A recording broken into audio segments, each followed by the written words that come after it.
Hello বন্ধুরা, তোমরা কেমন আছো? আশা করছি ভালোই আছো। ডিএনএন ভ্লগসের আবার একটি নতুন এপিসোডে আপনাকে স্বাগত জানাই। আর আজকে আমরা যাচ্ছি বাঁকুড়া স্টেশন থেকে একটুখানি দূরে পুনিশল গ্রামে।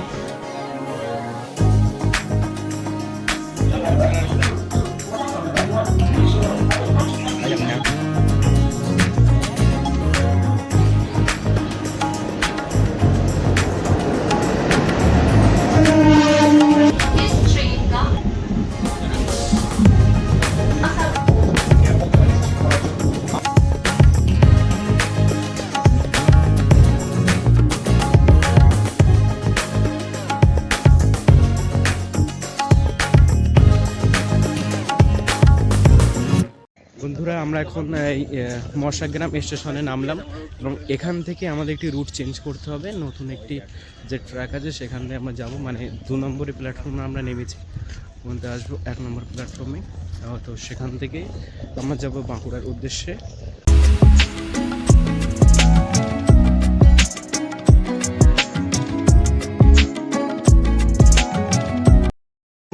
আমাদের ট্রেনটি দিয়েছে পুরো এক্সপ্রেসের মতো, ঠিক আছে? এটা লোকাল ট্রেন বলে কিছু বোঝাই যাচ্ছে না, দেখতেই পাচ্ছি পুরো এক্সপ্রেসের মতো ট্রেন। তো এই সিস্টেমটা আমার খুবই ভালো লাগলো, যে দেখো আর একটু ভালোভাবে দেখাচ্ছি তোমাদেরকে, পুরো এক্সপ্রেসের মতো ট্রেন।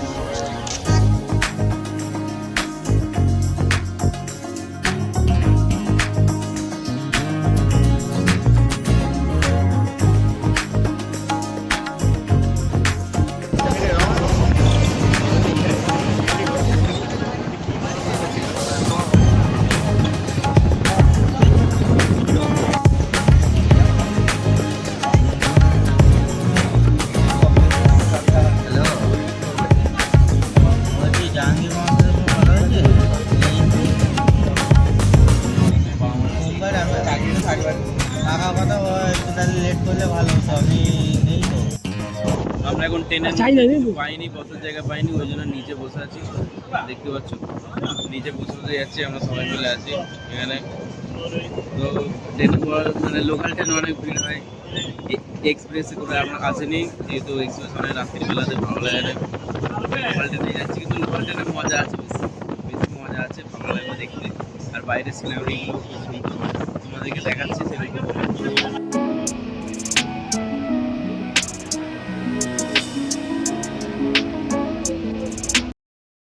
বাঁকুড়া স্টেশনে এসে পৌঁছে গেছি এবং এখান থেকে একটি টোটো বুক করবো, করে আমার একটি বন্ধু আছে তার কাছে যাব। তো সেখান থেকে আবার আগের জার্নিটা শুরু হবে।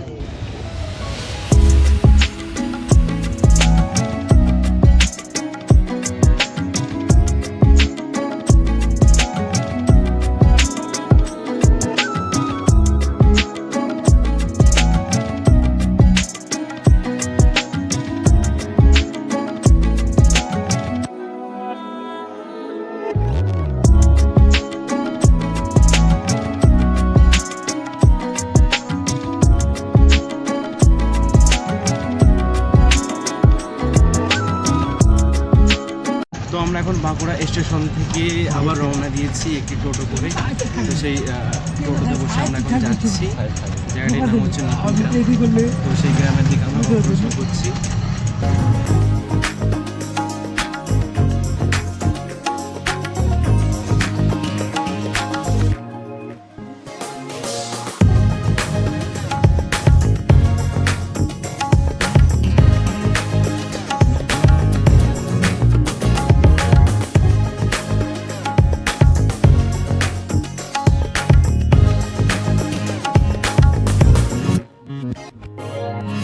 তো আমরা এখন এসে পৌঁছে গেছি পুনিশল গ্রামে।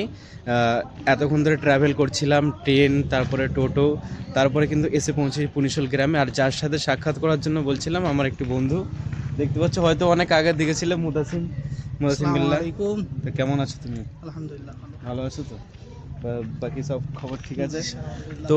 আচ্ছা, পুনিশল উপরডাঙ্গা, তো সেখানে একটি বিরাট বড় আজকে ইসলামিক জলসা আছে, সেই জলসার জন্য প্রস্তুতি চলছে। দেখতে পাচ্ছ চারিদিকে সব খাটানো হয়েছে। তো আজকে রাত থেকে কিন্তু জলসা স্টার্ট হবে।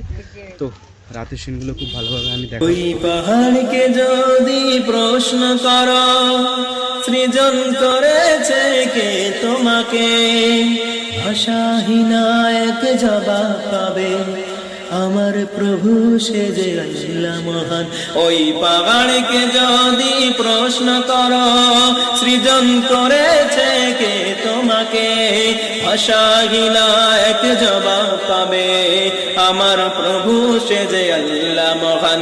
ওই নদীকে যদি প্রশ্ন করো সৃজন করেছে কে তোমাকে, ঢেউে ঢেউে তার জবাব পাবে, আমার প্রভু সে যে আল্লাহ মহান।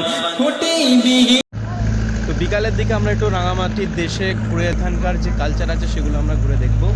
তো তার আগে আমাদের পিছনে দেখতে হচ্ছে একটি রেস্টুরেন্ট আছে, সেই রেস্টুরেন্টে যাব এবং সেখানে কিছু খাওয়া দাওয়া করব।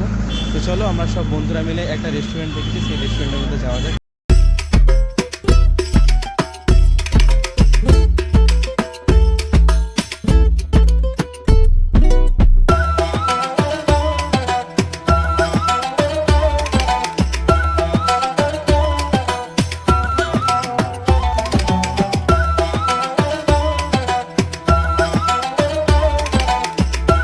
জন্ম আমার নবীর যুগে হলে কেমন হতো, জন্ম আমার নবীর যুগে হলে কেমন হতো, দুনয়নে রাসূল পাক দেখিলে কেমন হতো, দুনয়নে রাসূল পাক দেখিলে কেমন হতো,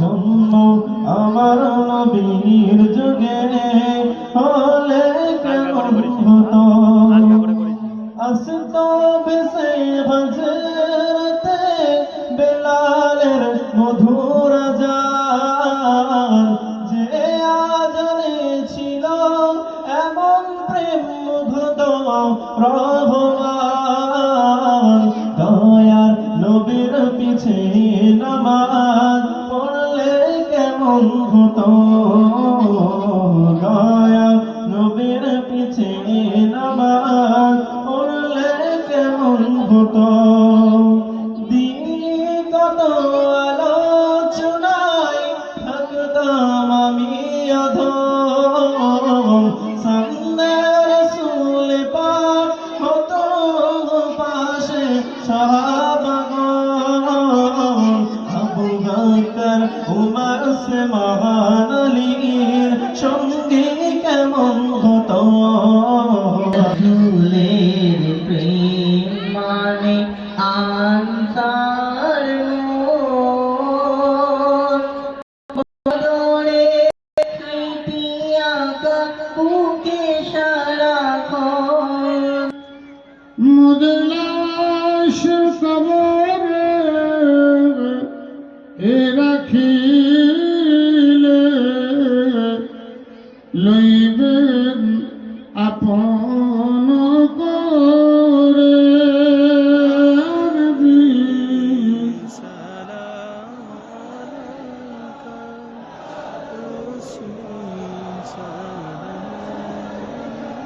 ইয়া হাবিব সালাম সালাতুল্লাহ, কঠিন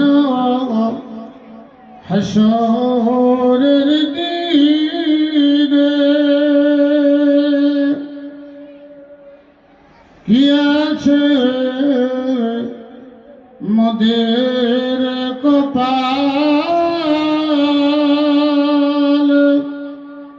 গুনাহগার উম্মতি বলে লইবেন আপন করে,